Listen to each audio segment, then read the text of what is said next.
Então, Baltazar, quem é você? Olha, eu nasci em Barão de Vassouras. Sou filho de uma família de 10 irmãos. Meu pai trabalhava na Central do Brasil, socando linha na Central do Brasil, na chamada soca da Central do Brasil. Ele trabalhava das 7 às 5. Depois, ele saía para comprar galinhas para vender, para colocar na estação para vender na Baixada Fluminense. Então, eu vim de uma família de muita dificuldade. Meu pai pouco sabia ler e escrever. Ele entrou na escola aos 37 anos e morreu aos 54 anos de infarto.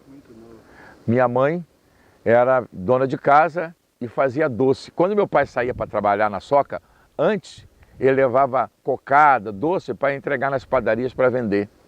Então foi um momento, uma vida difícil. Nunca passamos fome, porque Deus nunca permitiu que isso acontecesse. Mas passamos dificuldade. Às vezes as pessoas perguntam: ah, Baltazar, você é médico, professor, você deve ter nascido no berço de ouro. Não nasci não, nasci na dificuldade. Mas eu aprendi com meu pai que a gente tem que ter, primeiro, responsabilidade, trabalho, fé em Deus. Naquela época, os filhos dos amigos do meu pai sempre trabalhavam com 12, 13 anos, porque era para ajudar a família.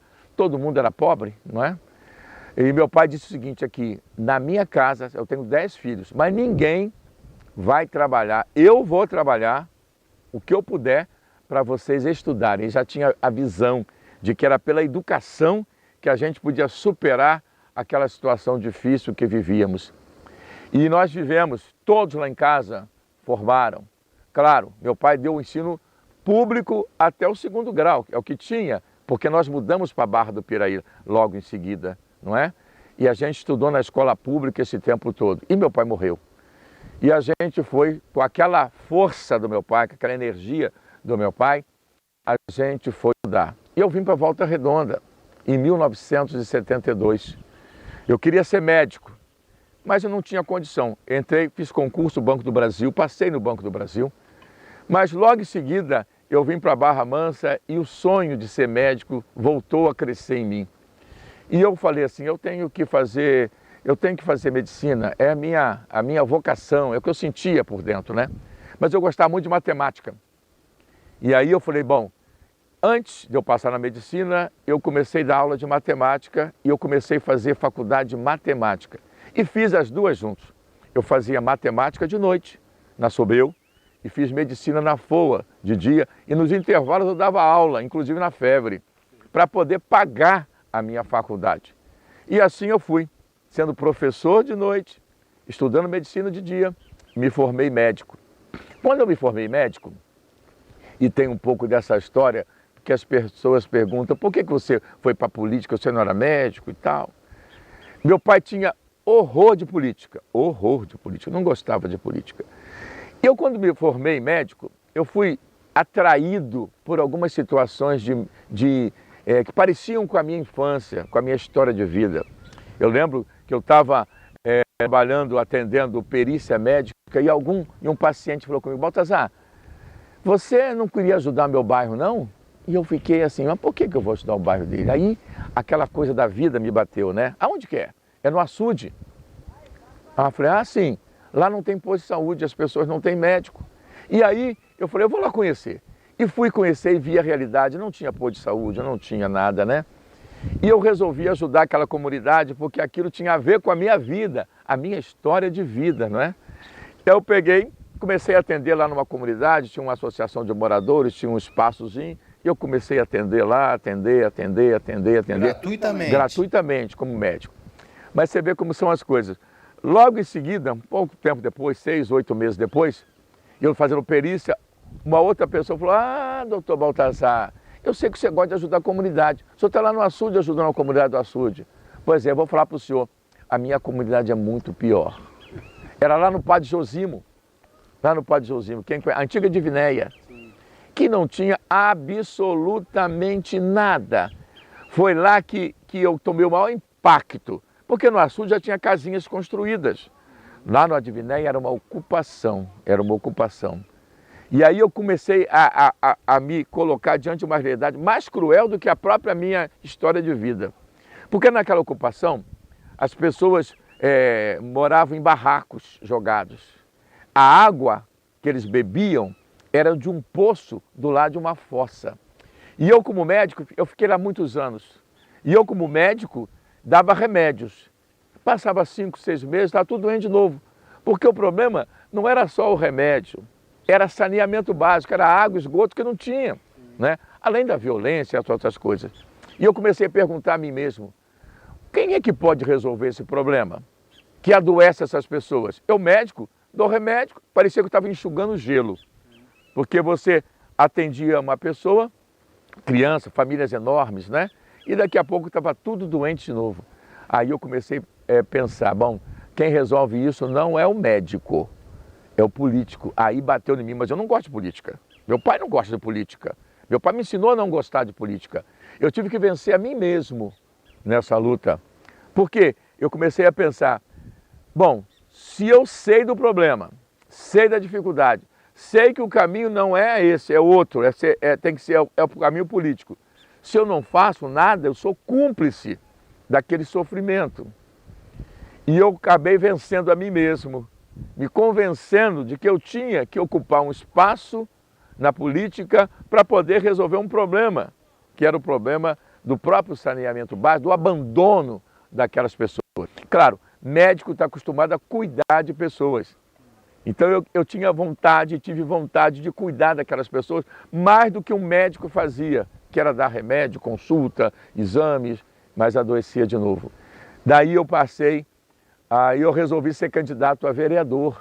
Foi a primeira vez, né? Que ano? Foi 1988, 89, 90, 91, não, 89, 90, 91, 92. Quando eu fui candidato e ganhei a eleição, comecei a ser vereador. Já na primeira eleição? Na primeira eleição, mas eu trabalhava nessas comunidades há muito tempo. E, aliás, só para recuperar a história, eu trabalhei no açude, no Padre Josimo, aí apareceu uma porção de outros lugares, né? Aqui Três Poços, na direção da FOA ali, eu trabalhei ali, né? Naquela região me pediram, eu fui lá trabalhar, numa casa colocada lá. Eu trabalhei muito na Vila Brasília, aí eu já era médico do posto da Vila Brasília mesmo, mas trabalhei naquela comunidade também. Eu sempre trabalhei no SUS e, sobretudo, em comunidades mais pobres de Volta Redonda, né? Então, eu fiquei lado a lado com a minha história e com o sofrimento dessas pessoas, que era, de fato, algo que se comunicava comigo, com a minha história. E eu fui vereador. Fui o vereador mais votado de Volta Redonda naquela época. E aí a Volta Redonda passou por um momento difícil. Era uma administração, eu não quero nem citar o nome do ex-prefeito para não parecer. Ele já morreu, inclusive, não é? Mas foi desastrosa aquela administração de Volta Redonda, logo antes da privatização da CSN. E eu fui vereador naquele período.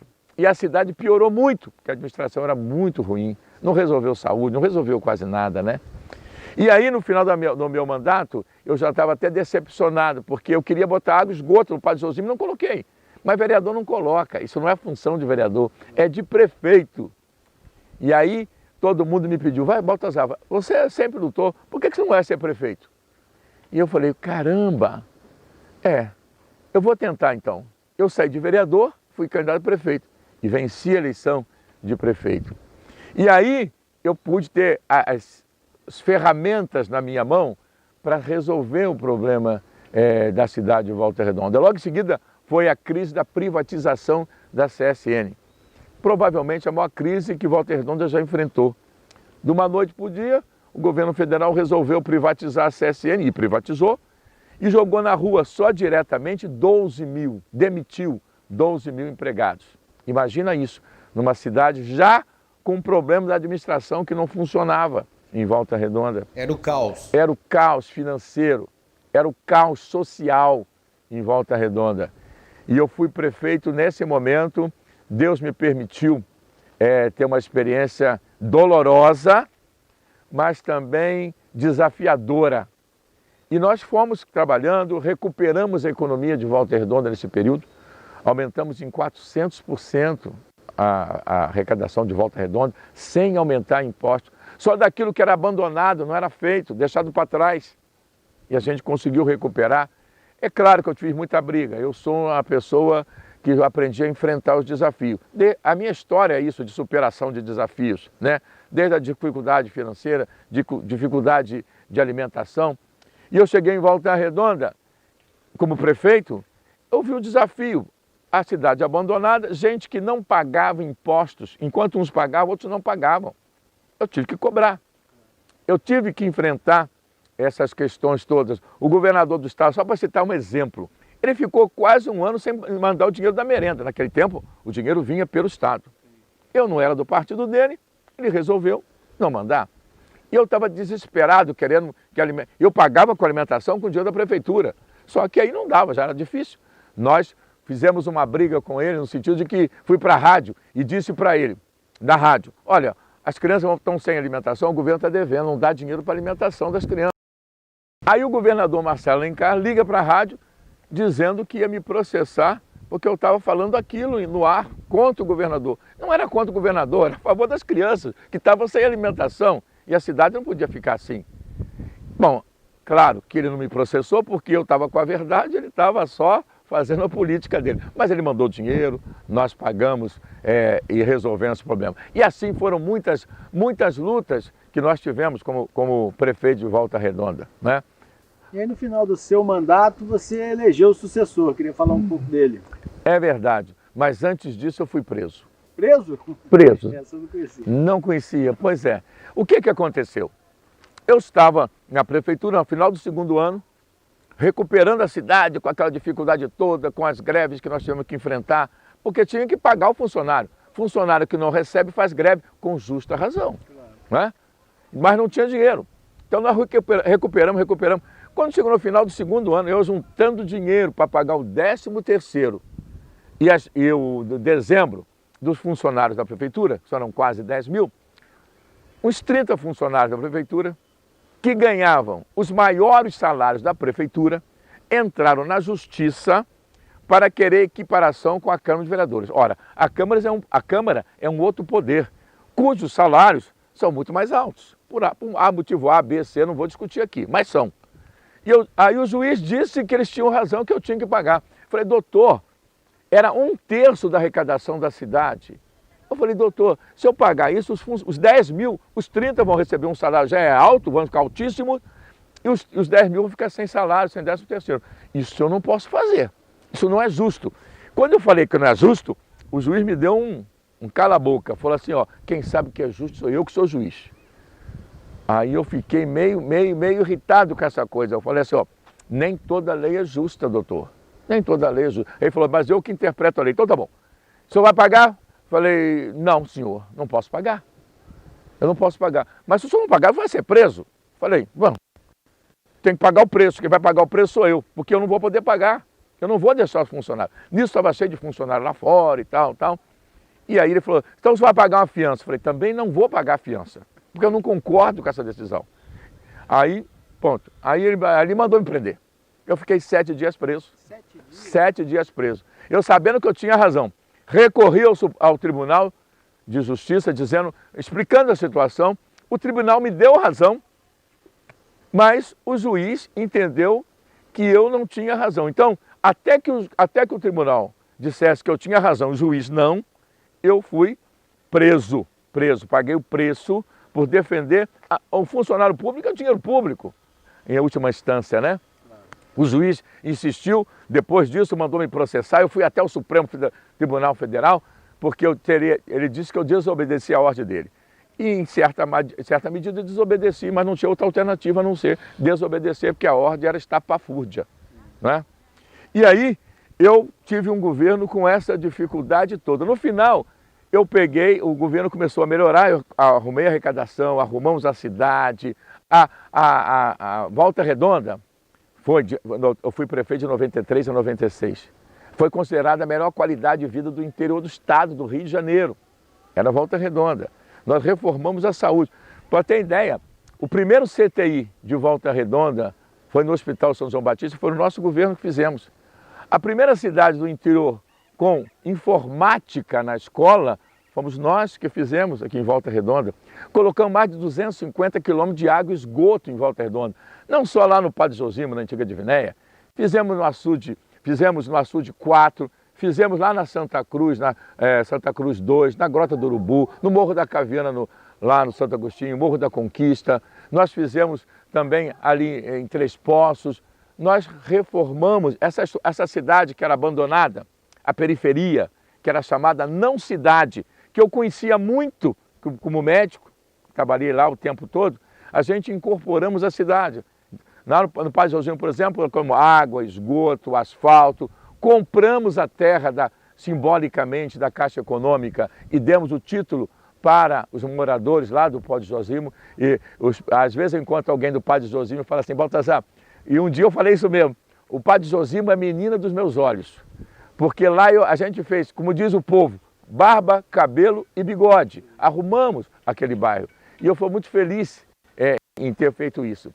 E claro, o governo a Vox Populi, né, publicou uma pesquisa no Jornal do Brasil, em que o nosso governo, comparativamente com outros do estado, foi considerado o melhor governo do estado do Rio de Janeiro. Nós fizemos com participação. Nós fomos o primeiro a implantar o orçamento participativo aqui na nossa região, em que a população discutia que recurso entra e como gasta esse recurso. Até porque o recurso não é do prefeito, é da população, né, de Volta Redonda. Então, isso tudo me deu a chance de ser o melhor prefeito, sair com 90 e tantos % de aprovação e elegemos o sucessor, que você perguntou, né? Naquela época não havia reeleição. Não havia reeleição, só havia uma eleição. Sim. Aí nós escolhemos o ex-prefeito Neto, né?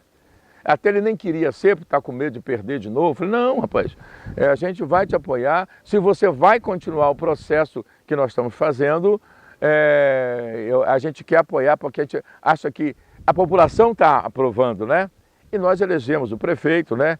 A guisa de entendimento. Quando eu saí, o ex-prefeito, mais da metade dos secretários que eram do meu governo, que teve 95% de aprovação, ele pegou para dar continuidade ao trabalho que tinha sido começado.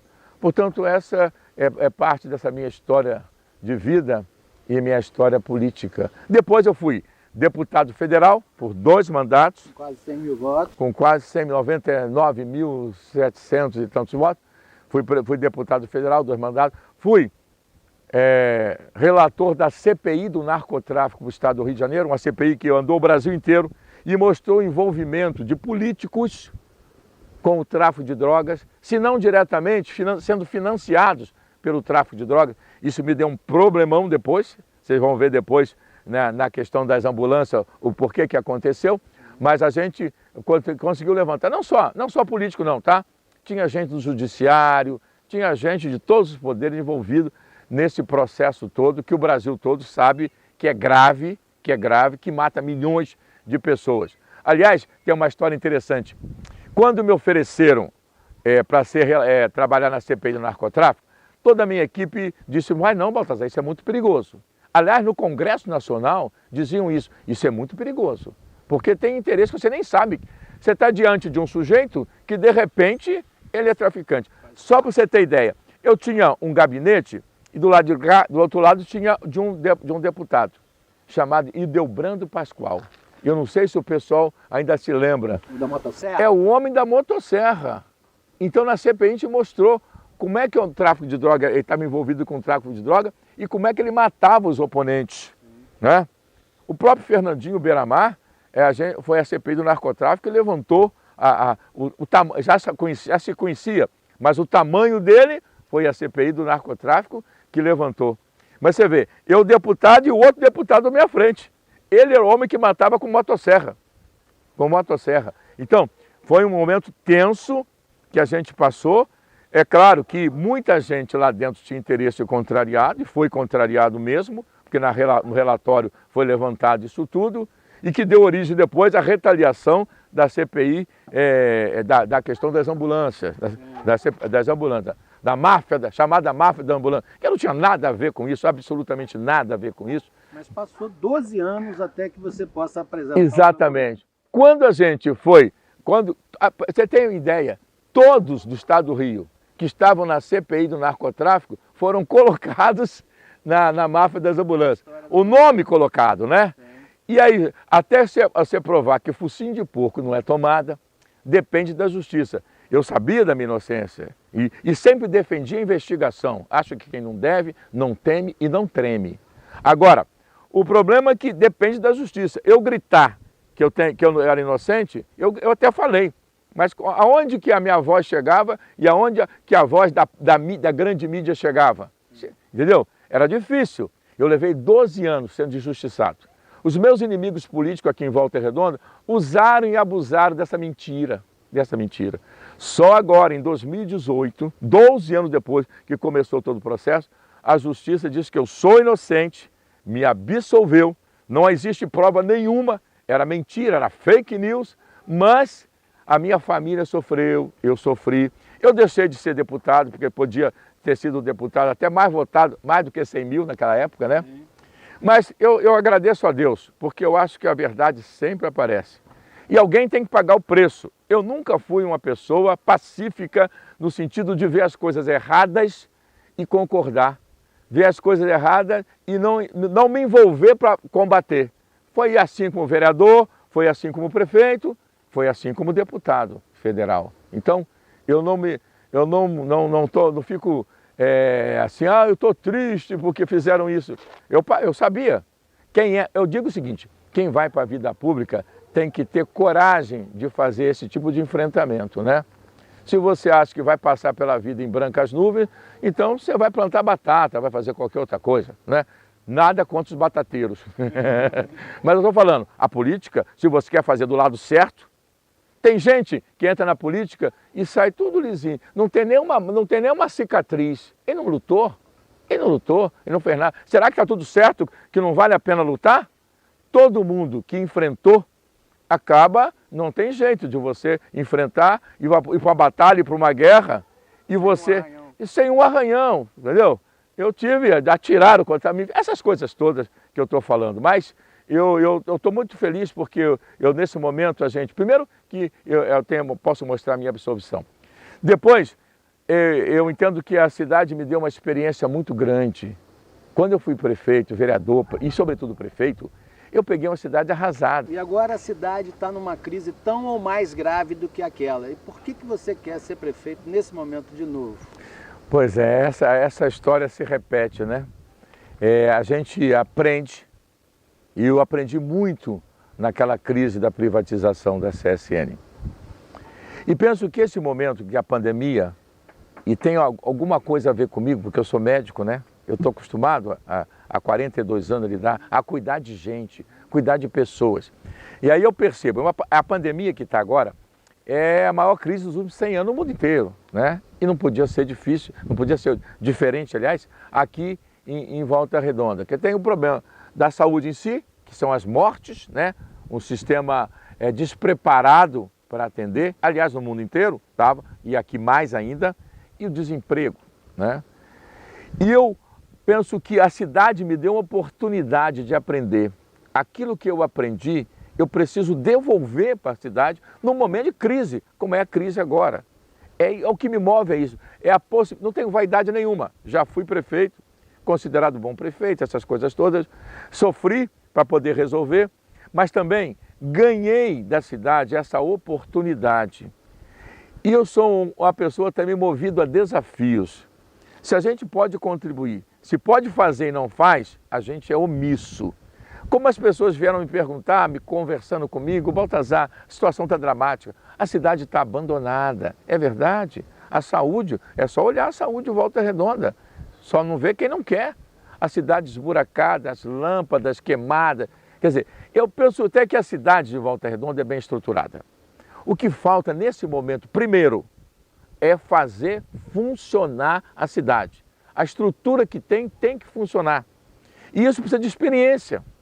Ninguém que não tem experiência vai conseguir fazer isso. Ainda mais na crise. Porque a crise tem duas questões fundamentais. Tem a questão macroeconômica, a estrutura da saúde. E também existe uma questão espiritual. As pessoas estão desanimadas. não é? Elas estão desesperançadas.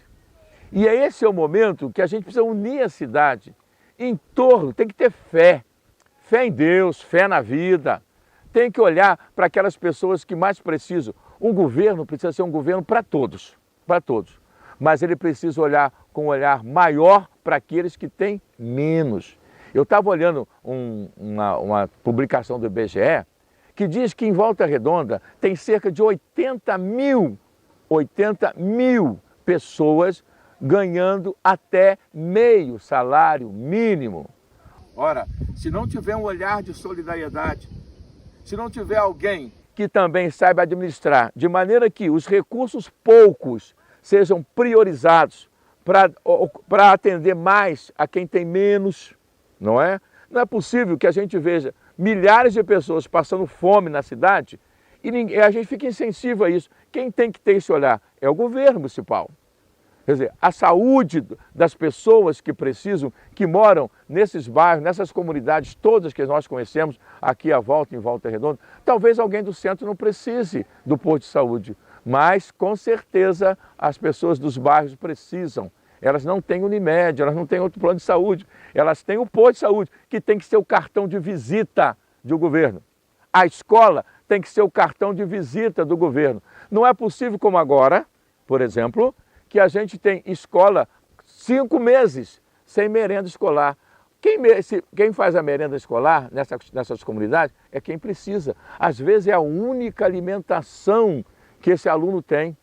Eu pretendo que a alimentação seja 7 dias por semana. Que é o projeto Escola 360. Escola 360.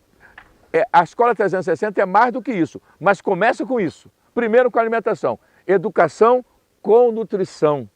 Então, se tem pandemia, eu espero discutir com a população, com os pais, professores, criar um setor para a gente discutir, não é? Como é que a volta às aulas, por exemplo, presencial, ninguém sabe, a escola está abandonada, suja, ninguém tem ideia do como vai voltar. Compraram uma plataforma para o ensino à distância absurdamente cara em Volta Redonda, quando tem ela de graça no Google. Parece que pagaram 2 milhões de reais. 2 milhões e tanto, agora pagaram 1.700.000, agora tem um aditivo de cerca de 500 mil. Um absurdo. Na crise tem que priorizar. O que é prioridade? O que é prioridade? Se tem de graça, a escola particular de Volta Redonda está usando o Google. E a escola pública de Volta Redonda, que está na dificuldade enorme, está gastando dinheiro e não está dando a merenda. Qual é a prioridade? Não é a merenda da criança? Com certeza é aquela que precisa, evidentemente. Então, um governo que cuide de pessoas. A cidade é formada de pessoas. E é isso que a minha visão, a minha vida me remete. E é isso que eu quero fazer Volta Redonda. Fazer Volta Redonda recuperar a sua capacidade de sorrir, recuperar a esperança de Volta Redonda, ter respeito com o dinheiro público e fazer um governo de verdade, fazendo funcionar aquilo que tem. Isso me move. Quando fui chamado para perguntado e movido nessa direção, eu só tenho esse desafio. Não preciso ser prefeito por ser prefeito. Não. Eu acho que tem que vencer esse desafio. E essa crise, se a gente tiver força da unidade de todos, a gente vence essa crise. De fé em Deus e fé na vida. Com certeza. Faltou falar da sua família. Da sua esposa, dos filhos, das netas. Sim, é a coisa mais importante individualmente para mim, não é? Eu sou casado com a Marie Baltazar. Eu tenho 2 filhos, uma filha e um filho, né? O Felipe e a Larissa. A Larissa é médica, e o filho é da Polícia Rodoviária Federal. E tenho 2 netas, a Sofia, fofa demais, de 7 anos, e a Lara, também fofa e linda, maravilhosa aluna, com 13 anos. E tem um menino chegando agora, o Matheus, que é o filho do Felipe e da Rafa, né? Da Rafa, o marido da Larissa é o Marcelo, mas do Felipe é a Rafa. Está a caminho, está com 4 meses mais ou menos. Eu estou ansioso para a chegada do Matheus. Estou feliz da vida. Netinho. Me conta um pouquinho como é que foi esse namoro, como é que começou essa história? Com a Marie? Sim. Então, rapaz, eu fui a Sumaré. Você conhece Sumaré, São Paulo? Lá perto de Campinas, né? Eu fui no casamento de um primo meu. Eu fui lá porque o pastor que ia fazer o casamento ele não dirigia, tinha dificuldade, perguntou se era meu amigo, é meu amigo, se eu podia dirigir. E eu peguei e falei assim, olha, eu dava plantão na Santa Casa de Barra Piraí, aí descobri que dava um espaçozinho, falei, mas onde que é Sumaré? Não conheço Sumaré não. Aí cheguei dirigindo, fui lá. E cheguei lá, tinha uma festa, né, e tal, e cheguei a festa do casamento do meu primo foi numa igreja. E eu sentei na igreja, e daqui a pouco falei, tanta gente estranha, nunca vinha a Sumaré. E eu olhei para um lado, olhei para o outro, de repente olhei para um canto atrás, vi uma menina, uma moça, né? Eu tinha 28 anos, depois descobri que ela tinha acabado de fazer 19 anos, loura, olho azul, bonita, né? Me encantei só do olhar, mas fiquei aqui na minha, né? E depois que eu saí da cerimônia, eu fui acompanhando ela, olhando, aí vi que ela olhava para mim. Falei, opa, alguma coisa está em sintonia. Olhei uma vez, olhei duas vezes, olhei três vezes, percebi que o olhar, eu sou muito instintivo nessa questão. E aí eu cheguei perto dela e falei, oi, tudo bem? Aí comecei a conversar com ela e tal. E dali engrenou o namoro. 8 meses depois eu estava casado. 8 meses depois. Eu falei para ela, lá eu moro em Volta Redonda, é muito longe, tá? Eu já era médico, né? Recém-formado. Oi, meu amor. Ah, elas aqui, ó. Olá! Aí, eles aqui. Eu estou contando a Maria aqui. Ah, que legal. Oi, minha filha. Tá bem? Surpresa. Oi, minha filha. Aqui, ó. Essa, aí eu bati o Bartô lá também, aqui, ó.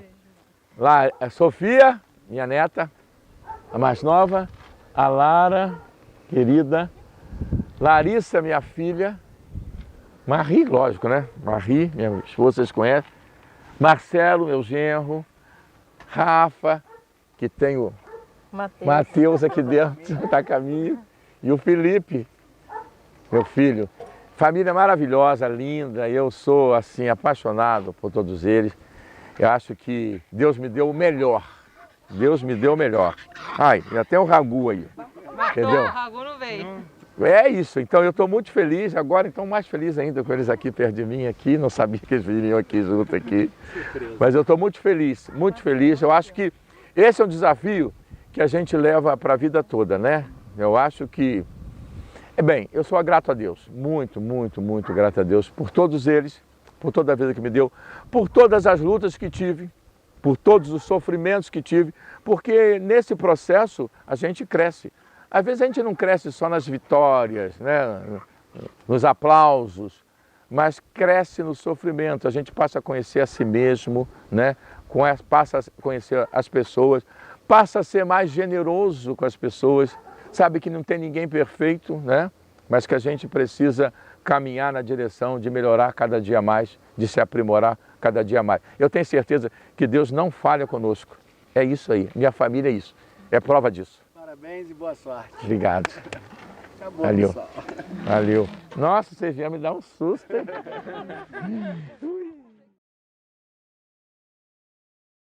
55